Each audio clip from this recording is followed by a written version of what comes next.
share and subscribe to Vishwasam.in. Guntur కారం బాగానే ఉంది. మహేష్ స్టార్డమ్ యాడ్ అయింది కాబట్టి లాగేసింది ఓకే. కానీ త్రివిక్రమ్ మార్క్ మాత్రం భూతద్దం పెట్టి వెతికినా కనిపించలేదు అందులో. కామెడీలో క్వాలిటీ కానీ మేకింగ్ లో డెప్త్ కానీ లేవన్న టాక్ వచ్చేసింది. ఎందుకని? త్రివిక్రమ్ స్పీడు జోరు తగ్గిపోయారా? చాలా మంది డైరెక్టర్ల లాగా గురూజీ కూడా బోర్కు వచ్చేసారా?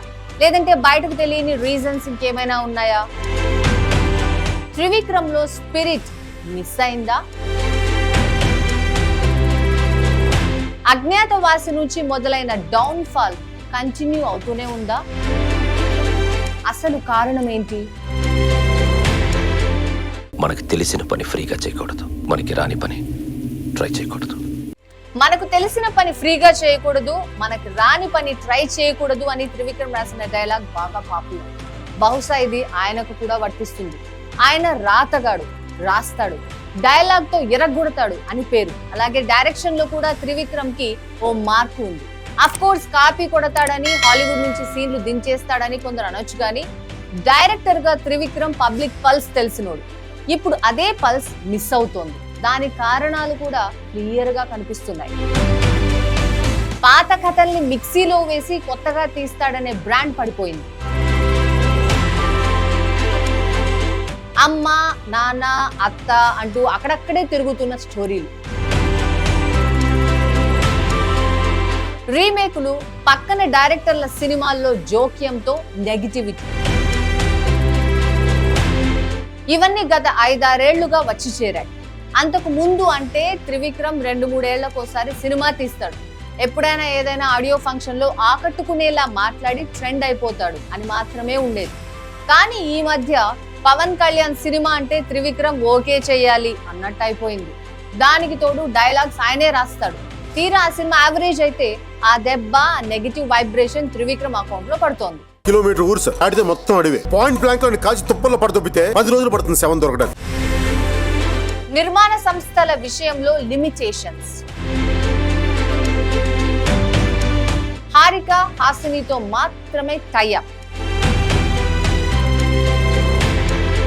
ఇతర నిర్మాణ సంస్థలతో చేయకపోవడం, చేసిన కండిషన్లు, ఇలాంటివన్నీ ఆయన ఇష్టం. ఆ చాయిస్ ఆయన తీసుకోగలడు కదా అంటారా? నిజమే. కానీ ఇలాంటి నిర్ణయాల వల్ల సైడ్ ఎఫెక్ట్లు చాలానే ఉంటాయి. మిగతా వాళ్ళు అంటీ ముట్టనట్టు ఉండడం, వీలు చిక్కినప్పుడు బండ్ల గణేష్ తరహాలో కమెంట్లు చేయడం, ఇలాంటివన్నీ చేయడం వల్ల బ్రాండ్ ఇమేజ్ తో పాటు ఫోకస్ కూడా డిస్టర్బ్ అవుతుంది. ఇవన్నీ కలగలిసి అవతల పక్కన హీరో కండిషన్లు పెట్టి ఎలా తీయాలో చెప్పడం మొదలు పెడతాడు. అలాంటప్పుడు గుంటూరు కారాలు బయటకు వస్తాయి. అంటే లిబర్టీకి లిమిటేషన్లు, క్రియేటివిటీకి కండిషన్లు వస్తాయన్నమాట. 100% పనిచేయాలంటే 200% పనిచేసే హీరో ఎవరైనా ఉన్నారంటే మహేష్ గారు. ఓ 20 ఏళ్లు గడిస్తే ఎవరికైనా డౌన్ఫాల్. పూరి, వినాయక్ తర్వాత త్రివిక్రమ్ అదే లైన్ లోకి వచ్చేసినట్టేనా? నెక్స్ట్ ప్రాజెక్ట్ పరిస్థితి ఏంటి? భారీ నిర్మాణ సంస్థ అండ ఉంది. దానికి తోడు మెగా ఫ్యామిలీతో, అల్లు అర్జున్ లాంటి స్టార్ హీరోలతో, పవన్ కళ్యాణ్ తో మంచి సంబంధాలు ఉండనే ఉన్నాయి. కాబట్టి ఇప్పటికిప్పుడు అయితే పెద్దగా వర్రీ ఉండకపోవచ్చు. కానీ త్రివిక్రమ్ పీక్ అయిపోయింది అనే చర్చ మొదలైతే మాత్రం ముందు ముందు అంటే అతి త్వరలోనే గడ్డు పరిస్థితులు ఖాయంగా రావచ్చు. వినాయక్ ని చూసాం, పూరి పడుతున్న స్ట్రగుల్ కనిపిస్తోంది. అదే వరుసలో గురూజీ చేరకుండా ఉండాలంటే ఏం చేయాలో ఇప్పుడు ఆయనకే తెలుసు అనుకోవాలి. కాపీలు కాపాడలేవు, రీమేకులు రక్షించలేవు, రిపీటెడ్ కథలు ఆకట్టుకోలేవు, కమిట్ అయిన హీరోలు నిలబడతారని అనుకోలేం. ఇదే సినిమా ఇండస్ట్రీ సింపుల్ గా. నెక్స్ట్ ఎన్టీఆర్ తో మూవీ ఉంది.